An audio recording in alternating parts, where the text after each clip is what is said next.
एका breaking news न करणार आहोत। बातमी नागपूरमधली आहे। उत्तर नागपूरमधल्या भाजपच्या वॉर्ड अध्यक्षाची हत्या झाल्याचा धक्कादायक प्रकार घडलेला आहे। भाजपच्या वॉर्ड अध्यक्षाची भर दिवसा हत्या झाल्याचा प्रकार घडलाय।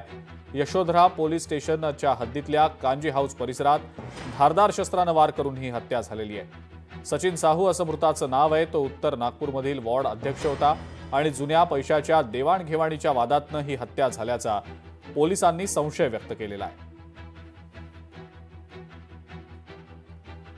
ज्ञानेश्वर पवार आपले नागपूरचे प्रतिनिधी आपल्या सोबत आहेत सध्या फोन लाईनवरनं।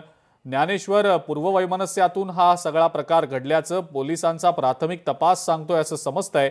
काय नेमकी या सगळ्या घटनेबाबतीतली अपडेट आहे? अगदीच अजिंक्य, दुपारी 2-2:30 वाजता दरम्यानची घटना आहे आणि अतिशय धक्कादायक घटना म्हणावी लागेल, कारण की भर दिवसा जे आहे ते एका तरुणाची धारदार शस्त्राने या ठिकाणी जे आहे ते हत्या करण्यात आली आहे आणि जो मृतक आहे तो जो आहे तो भाजपचा उत्तर नागपूरमधील जे आहे ते वॉर्डचा अध्यक्ष आहे। सचिन साहू असं त्याचं नाव आहे।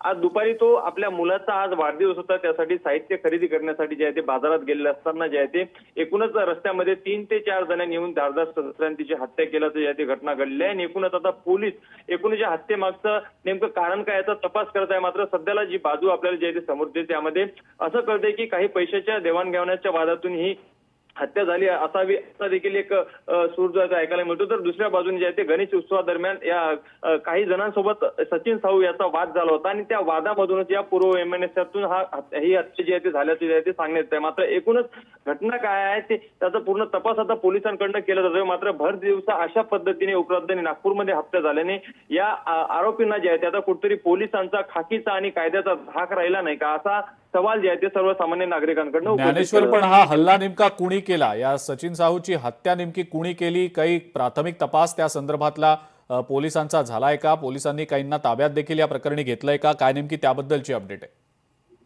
सद्यस्थितीत पोलीस जे आहे ते परिसरामधील एकूणच जे काही सीसीटीव्ही फुटेज आहे त्याचा एकूणच तपास करतायत। जवळपास 3 ते 4 जणांनी मिळून ही हत्या केल्याचं जे आहे ते एकूणच जे प्रत्यक्षदर्शी होते त्यांच्याकडनं सांगण्यात आहे। मात्र एकूणच जे काही सीसीटीव्ही फुटेज समोर येतील त्यानंतर पोलीस अधिकृत माहिती देतील, त्यानंतरच स्पष्ट होईल की हे आरोपी कोण होते, त्यांचे नावं काय होते।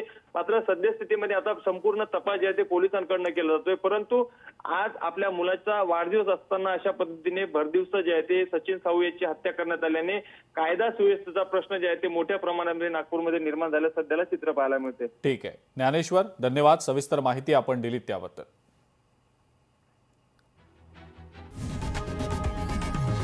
लोकशाही मराठी ऐका, पहा, जागरूक रहा।